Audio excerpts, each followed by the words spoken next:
Therefore, if you hear my heart, says the Lord, today, I will take you on a journey.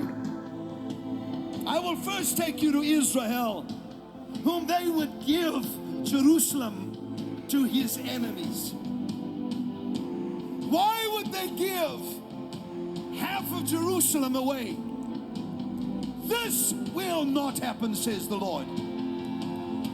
For I will take you on a journey today into Jerusalem, where it shall be prophesied to song by my prophet what I intend doing in Jerusalem and in the United States of America at the same time, says the Lord.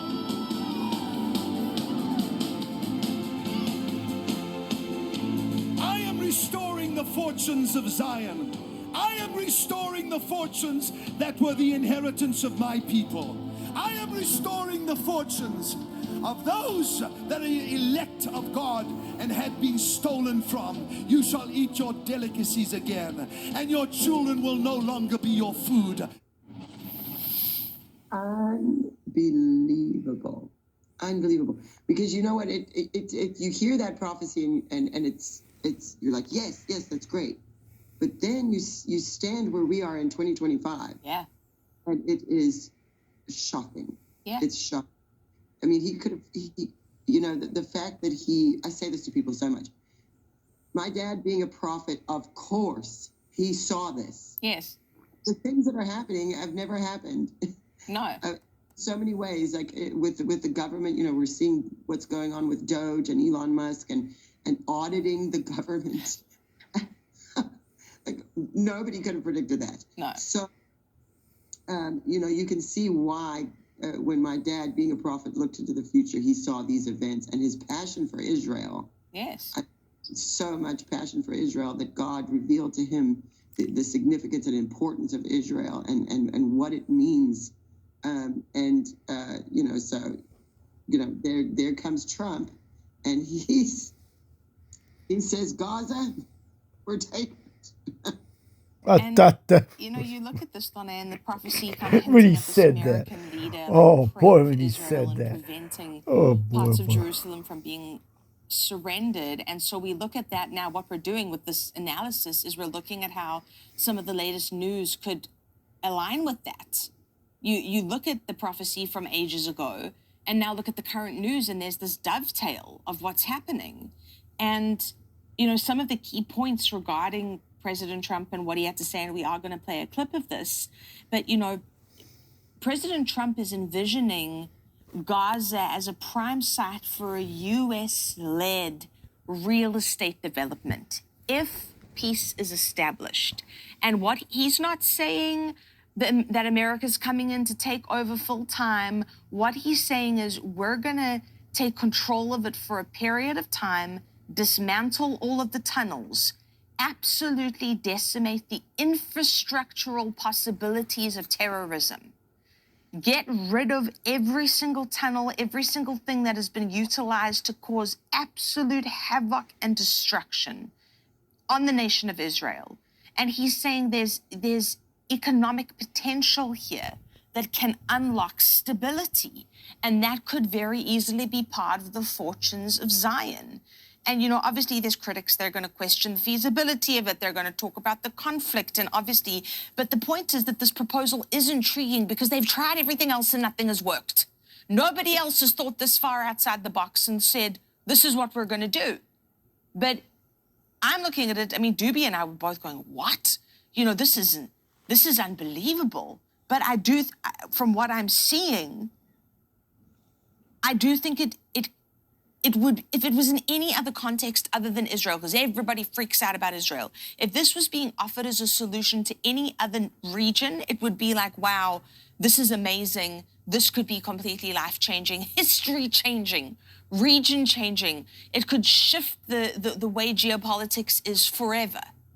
And anyway, I've now ranted about that, but I think let's go to this this clip. It's a really quick little clip about what Trump himself was actually saying, and then we'll come back and talk about that. So let's go to the Trump clip now. Well, I think Jordan and Egypt will, I know they've spoken about it with you, and they say they're not going to accept. I say they will. But I think other countries will accept also. I think that Gaza may be is a demolition site right now. If you look at Gaza, it's all, I mean, there's hardly a building standing, and the ones that are going to collapse.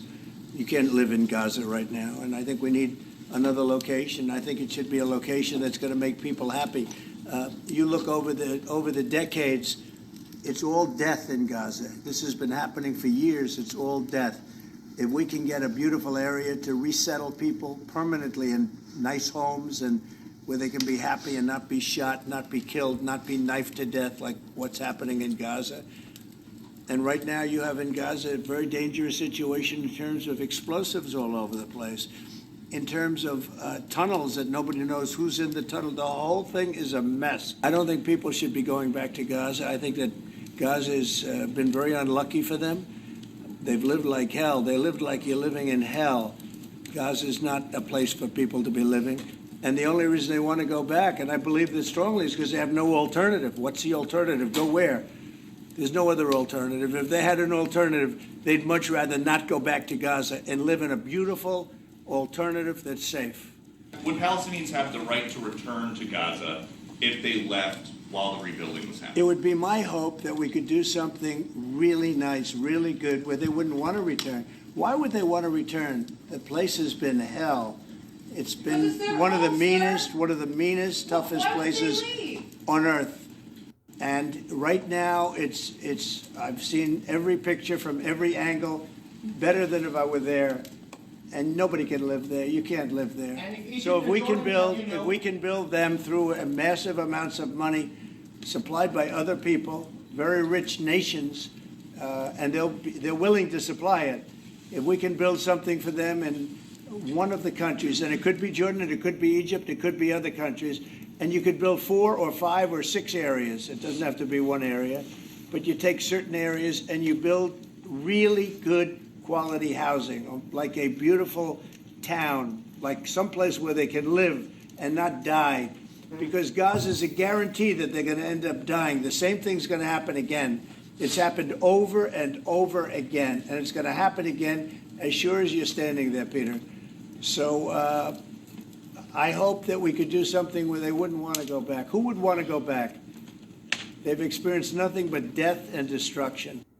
I think that President Trump's proposal is the first fresh idea in years, and it has the potential to change everything in Gaza. Otherwise, we can keep coming back to the same thing over and over. Same old, same old, same old. You know, we leave, but Gaza becomes again reoccupied by these terrorists who use it as a base to attack Israel. And he comes forward and he says, let's have a new idea. By the way, I've seen him do this time and again. He cuts to the chase. He asks you these things or says things that people find it jarring initially. And then I said they scratch their heads. They say, you know what? He's got a point here. And then sometimes, and I hope this time too, they say, he's right, because it happened many times. So it's happened this time too. What is Gaza?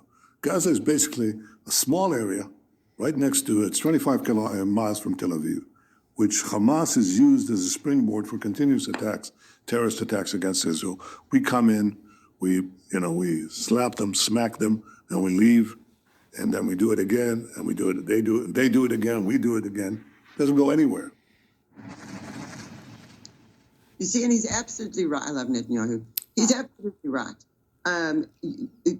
Are they going to just continue in this cycle forever where so much suffering is happening? The Palestinian people, this is what Trump is saying, the Palestinian people are living in a wasteland. They can't go back to that. They can't live there. You can't have a family there. It's not safe. You're offering them something that nobody else is offering. And you look at the reluctancy. I mean, all these other countries surrounding there, they're, Egypt and Jordan, and everyone's agreeing to do things, but it's like they're always the first ones to complain so much. Yet, here you have an opportunity to help if you actually care, and give them somewhere to stay in your country. And again, I've not heard a plan like this before for this situation.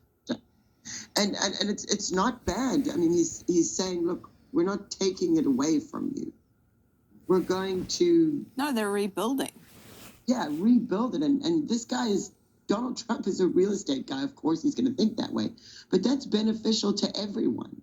It's beneficial to everybody except Hamas, Donne, and it's beneficial to everybody except for those that hate Israel. And unfortunately, as of now, the people occupying that space do hate Israel. And a lot of the surrounding nations hate Israel. And so what it is them going, everybody's throwing their toys up the cot and freaking out, when on paper, it's the most practical, well thought out solution that's ever been presented. But because it would involve dismantling the tunnels that they've been using for decades, and you've now got to ask yourself, has Egypt maybe benefited a little bit from these tunnels? Have some of these other Arab nations maybe benefited a little bit? And also, they don't want to be landed with the Palestinian population. Nobody wants to be landed with them, because all that's happened